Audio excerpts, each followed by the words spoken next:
လက်ပိတ်စေသောအကျင့်ဆိုးများတိဖျားခန်းတွင်လေမယားနှစ်ယောက်မအိပ်ရနှစ်ယောက်ျား၏ညာဓာတ်တွင်မိန်းမမအိပ်ရသုံးနနက်4 နာရီခွဲမှ6 နာရီအတွင်းတွင်သာသနာဆောင်နတ်မင်းကြီး4 ပါးတို့သည်လူအများစု၏ကောင်းမှုမကောင်းမှုတို့ကိုကြည့်ရှုသောအချိန်ဖြစ်ပါသည်ထိုအချိန်တွင်မေထွန်မီဝဲမှုကိုအထူးရှောင်ကျဉ်ရမည်၄မိမိအိပ်ဆက်သောကုဒန်ထက်သို့မဟုတ်အိယာထက်မြင့်သောနေရာတွင်ထပီတန်းမပြုလုပ်ရငါသားသမီးခြေရင်းတွင်မိဘများမနေရမအိပ်ရ6မိမိအိယာခင်းနှင့်ပစိုးဆောင်များကိုမိမိအိတ်သောခေါင်းအုံးပေါ်တွင်တင်၍မထားရပါ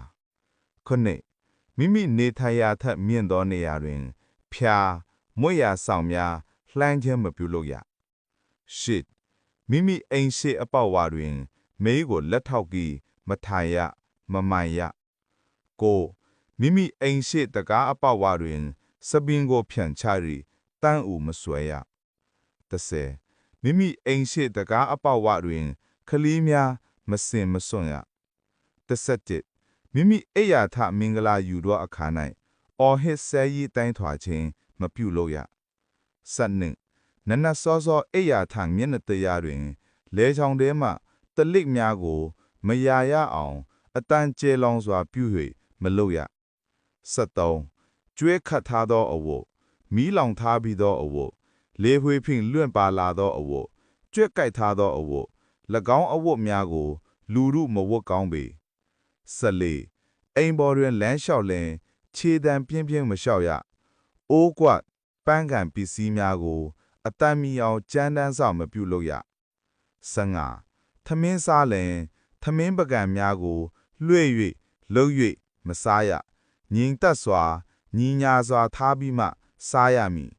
ထမင်းစားပွဲကိုလည်းလက်ထောက်၍မစားရ16ထမင်းစား၍တော်၎င်းတခြားအစားအစာများစား၍တော်၎င်းအစားစားရာတွင်ပလက်မီအောင်ခွေးများထမင်းရည်တောက်တကဲ့သို့အတန်မထွက်စေရပါ9လိုင်းရှောင်စဉ်အတွင်းထမင်းနှင့်တခြားအစားအစာများကိုမစားရ18မိမိအိမ်ရှိအပေါက်ဝကိုကြောပေး၍မထိုင်ရ19နနတ်စောစောနှင့်ညဘက်များတွင်ခြေစစ်လက်စစ်များကိုမချိုးရ20နနတ်စောစောနှင့်ညဘက်တို့တွင်လေမချွင်ရမိမိစီးပွားရေးအစင်မกินနေလင်အခုအထက်မှပြောခဲ့သောလက်ပိတ်စေသောအကျင့်ဆိုးများကိုရှောင်ကျဉ်ပါကမကြာမီအချိန်အတွင်းတိတိတသာအစဉ်ပြေလာပါလိမ့်မယ်